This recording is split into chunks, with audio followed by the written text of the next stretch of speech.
This year is a really hard year to pick a 360 camera. They're getting closer and closer to perfection, but all of the top cameras still have their issues. In this video, I'm going to show you the differences between the DJI Osmo 360 and the Insta360 X5. As you watch this video and I show you a bunch of side-by-side comparisons, I think you'll come to decide which of these issues is most or least important for you.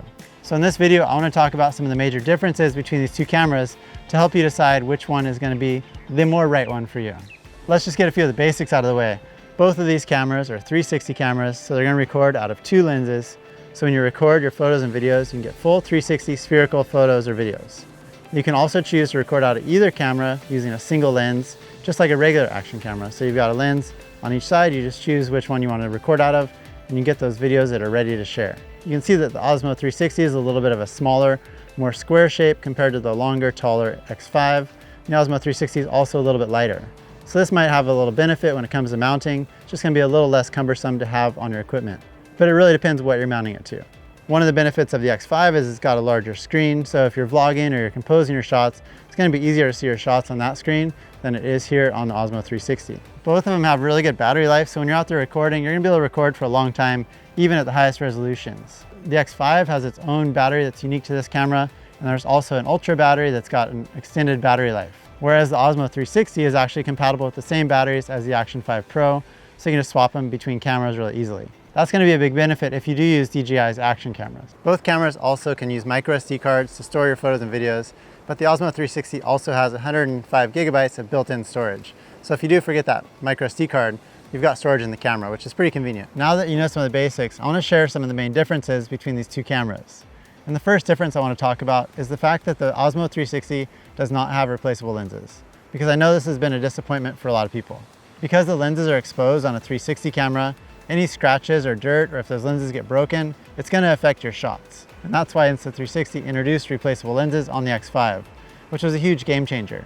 Now if you scratch your lens, you can just unscrew it and replace it. On the Osmo 360, those lenses are not replaceable. So if you get a scratch on the lens and it's affecting your shot, you'll need to send your camera in to get it repaired.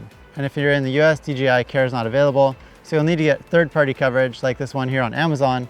Then you get good coverage that's going to replace that camera. If you are someone who likes to use lens guards, as I've found out a lot of people still do even on their X5, then it's not really going to make a difference whether those lenses are replaceable or not. But I personally prefer not to use lens guards just because I don't want the extra layer of dust or whatever can show up in my shot on top of those lenses. I think the fact that the Osmo 360 doesn't have replaceable lenses is obviously a bummer, but I think it really depends on your personal way you use the camera and your experiences.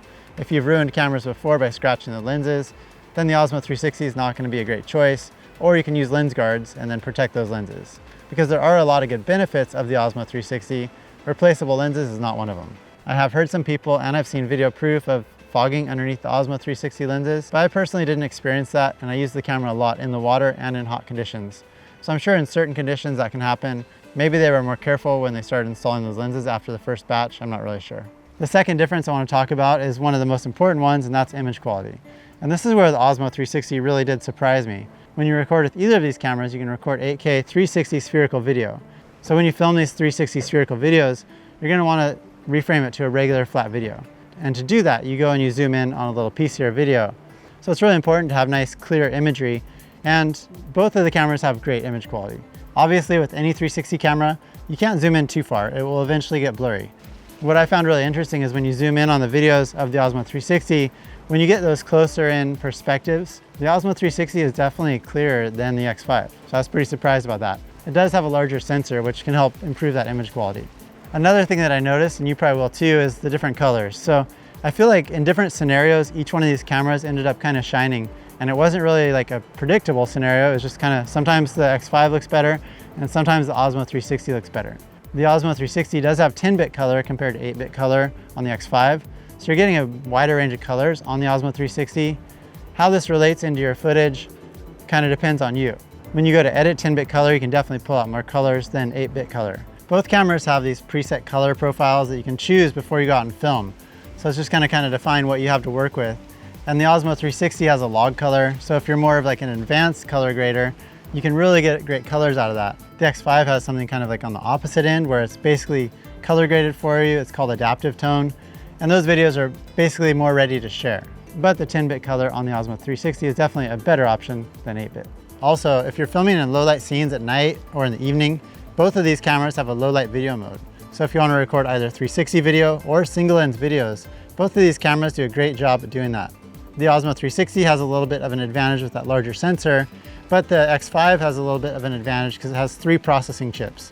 So it's got a little bit more power to be able to process those images. So whether you think you'll be filming in low light or not, I bet once you get out there and you start recording, you will end up filming in some low light scenes, and these cameras will do the trick. Also, when these cameras record videos, they record out of 2 different lenses. So those hemispheres need to be stitched together into that 360 spherical video.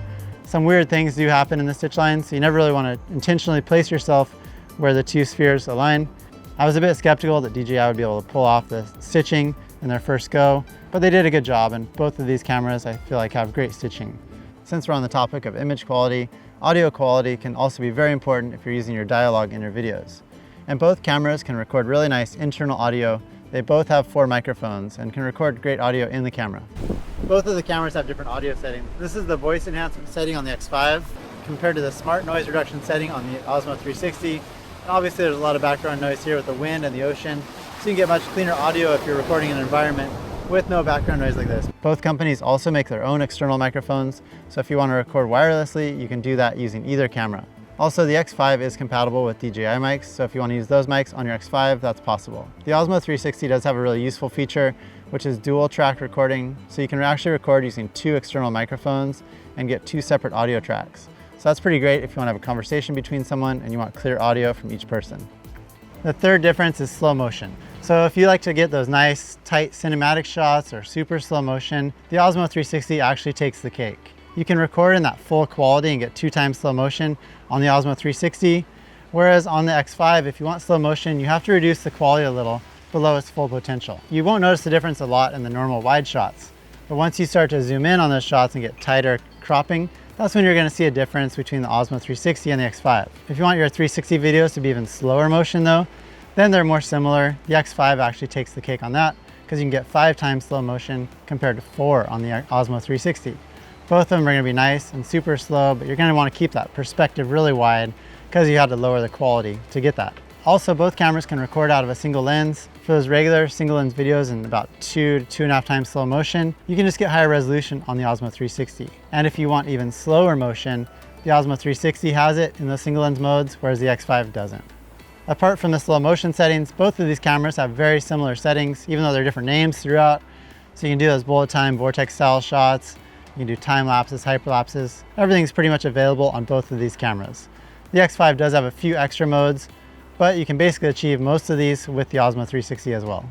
I still have more to show you, but as I'm telling you about these different features, just so you know, I have a great beginner's guide for either one of these cameras. It's entertaining, it's got a lot of nice visuals, so you can see what these cameras are capable of, and I think it'll be really helpful for you. So check those out. I'll put the links in the video description below, and that'll help you get started. The next difference I want to talk about are the accessories. What kind of extra bonus things are you going to get to work with when you're using your 360 camera? Insta360 has been making these 360 cameras for longer, so obviously they do have more accessories available for their 360 cameras. However, many of these are cross-compatible between the 2 cameras because they do mount with that 1/4-20" thread on the bottom of the camera. So for the poles and a lot of the accessories, you can use either camera with those poles. One of the accessories I really like on the Osmo 360 side is this battery-powered handle. So all you need to do is place your camera on that handle. It'll start charging, and you can control your camera using the buttons without even connecting it with a cable. So I think that's really convenient if you're out on the go traveling. It's just really easy to pop it on and off and have that extra battery life. Insta360 also has a charging pole, which is great too, but you just have to connect it using a cable. Then it does the same thing. Also, for those of you who already use DJI's action cameras, the mounting is cross-compatible. So if you have the Action 5 Pro, you can just pop that off and pop the Osmo 360 right on the same mount. So it's really nice and convenient. Both of these cameras are waterproof. However, you can't film underwater with either of these cameras because of those curved lenses and the stitching, so you need to use a dive case to film underwater. Insta360 right now has the upper hand here because they have 2 dive cases available for the X5 that are ready to go. They've got the standard and the Pro dive case, 2 different levels of quality, and these look really nice. You can get those invisible selfie stick shots underwater. DJI does have a case for the Osmo 360. It's in the works, should be ready soon, but I don't know the exact date for that. So if you want to go underwater now with your 360 camera, the X5 is the choice. The X5 also has some ND filters, and it can do auto recognition, so when your camera's in the Pro dive case, it'll recognize that. So as far as accessories, each of these cameras has a little bit of a benefit, depending on which cameras you're currently using and what you're filming. If you are finding this video helpful so far, I have tons of more great content on my channel, so be sure to subscribe and check out those other videos for whichever camera you end up buying. And the fifth difference I want to talk to you guys about is editing your 360 videos, because that's kind of half the battle with these 360 videos. You've got that full 360 spherical video, and you need to pull out a flat shot out of it. Some people like to show their videos in 360 VR, but I'd say the majority of people are reframing these videos to a flat traditional video, and that's where the apps are useful. On your phone or your tablet, you can use the Insta360 app for the X5 or DJI Mimo app for the Osmo 360. Both of these apps have subject tracking where you can highlight on your subject or an object, but I do feel like the Insta360 app does a better job of continuing to track that subject. It can track it through some pretty complicated movements. And this is really nice because a lot of times your subject is moving around a lot and you want that subject framed in the center, and that's what that's for. If you are using the Osmo 360 and you're an Android user, you're going to have to download the app from DJI's website because it's not available in the Google Play Store. So that's a little bit of an inconvenience there.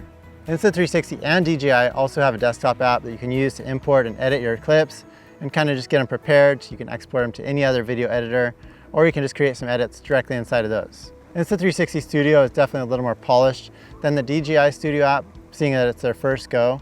So in Insta360 Studio, you can open up multiple files. It's going to save those keyframes and save a record of them. On the DJI Studio app, it's just a little bit harder to open multiple files. You have to drag them into a timeline. It's just a little bit more time consuming, but it still does a good job. Also, in the most recent version of DJI Studio, you can do subject tracking in both Mac and Windows. So if you want to track your subject through your videos, you can do it right there in that app. So there's some great features in both of these desktop apps. If you're on a higher level of editing and you want to edit these 360 videos directly in Adobe Premiere Pro, both companies have a reframe plugin that you can use, which allows you to bring the files directly into Adobe Premiere Pro. So in a nutshell, Insta360 definitely has the upper hand in terms of ease and use and speed of editing, but DJI did a really good job, especially considering it's their first try, and I'm sure they'll be updating all of these firmwares as they add more 360 cameras and continue to evolve their 360 camera line. As far as cost, both of the cameras are listed at about the same price at $550. However, I've seen both of them for sale for cheaper. So check out the links in my video description to see what they're currently listed at. And also, both of these cameras have an additional protection plan available, but more likely you're going to want to get that with the Osmo 360 because of those lack of replaceable lenses. After seeing all those comparisons, I would love to hear what you guys think about the Osmo 360 versus the X5. Which one of these cameras is going to be right for you? The X5 is definitely a more mature camera line. You can just see they've had a lot of experience. Although DJI came out really strong for their first 360 camera, I was really impressed with that image quality, and a lot of the features that they have on this are really great. So once they add those replaceable lenses, I'm sure Insta360 is going to step it up too, but the competition's on. Thank you guys so much for watching. Whichever one of these cameras you use, I've got great resources for you. I have a book for either of these cameras, and I also have a great beginner's guide to help you get started. So check out those links in the video description below and drop me a comment. Let me know what you think about these cameras. I'd love to hear your thoughts. It's an exciting time in the world of 360 cameras. Let's see what happens.